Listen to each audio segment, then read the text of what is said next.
Hello students आज का हमारा टॉपिक है distinction between sale and agreement to sale. तो चलिए आज का वीडियो हम शुरू करते हैं। तो नंबर 1 इज़ हमने यहाँ पे 3 कॉलम्स बनाए हैं, basis of difference, second sale and third is agreement to sale. तो पहला डिफरेंस है transfer of ownership. Under sale in a sale, the property in goods passes to the buyer immediately at the time of making the contract। तो cell column में अगर आप देखेंगे, जो हमारी प्रॉपर्टी इन गुड्स होती है, जो सेलर होता है, हमारी जो गुड्स होती हैं जिसको हमने बायर को बेचना होता है, उसे हम तुरंत इमीडिएटली बायर को दे देते हैं जैसे हमारा कॉन्ट्रैक्ट होता है। The property in goods passes to the buyer. जो भी हमारी प्रॉपर्टी इन गुड्स होती है, जो भी सामान हम बायर को बेचना चाहते हैं, वो तुरंत हम बायर को दे देते हैं at the time of making the contract.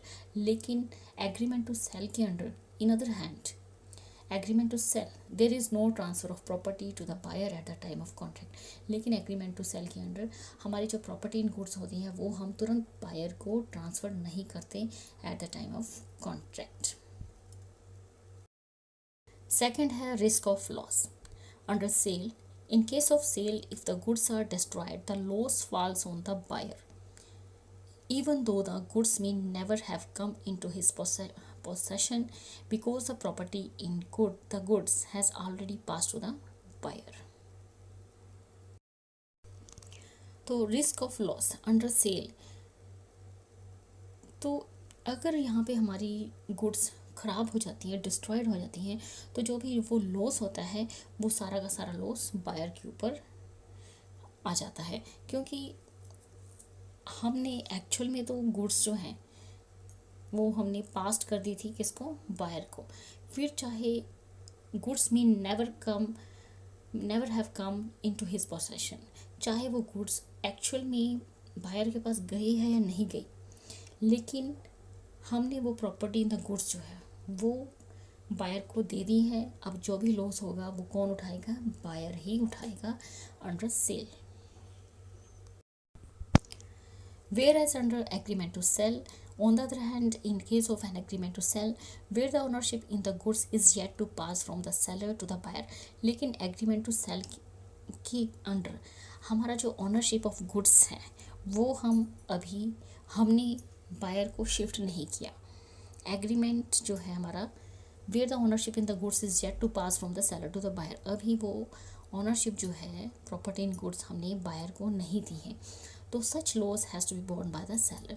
तो इस केस में एग्रीमेंट टू सेल के अंडर जो भी लॉस होगा वो कौन बोर्न करेगा, बियर करेगा, सेलर।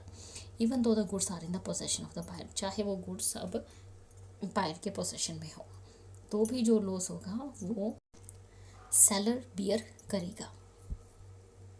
तो under sale risk of loss जो भी होगा वो बायर बियर करेगा, एंड एग्रीमेंट टू सेल के अंडर यहाँ पे जो भी लॉस होगा वो सेलर बियर करेगा। नेक्स्ट है right of resale. Under sale, in a sale the property is with the buyer and as such the seller can not resell the goods. तो सेल के केस में जो प्रॉपर्टी इन द गुड्स है हमने वो buyer को दे दी है, अब गुड्स किसके पास है, बायर के पास है। तो इस केस में सेलर जो है उन गुड्स को बिल्कुल भी रीसेल नहीं कर सकता जो कि अब बायर के पास चली गई हैं।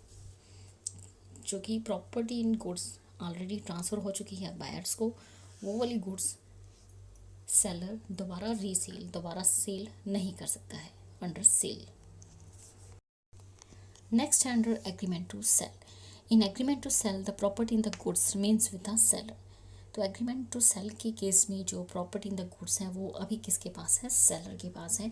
तो सेलर चाहे जो भी गुड्स उसके पास है वो उसे बेच सकता है जैसा उसका मन चाहे, और उन गुड्स को जिस बायर को वो एक्चुअल में देना चाहता था वो पर्टिकुलर बायर सेलर पर केस कर सकता है for the breach of the contract. जो भी कॉन्ट्रैक्ट अगर सेलर ने तोड़ा है कि ये वाली गुड्स मैंने उस पर्टिकुलर बायर को बेचनी थी, उसको देनी थी, लेकिन उसने उसको देने की बजाय किसी और को बेच दी, तो ऐसे केस में जो हमारा ओरिजिनल बायर है वो सेलर पर केस कर सकता है कॉन्ट्रैक्ट तोड़ने का।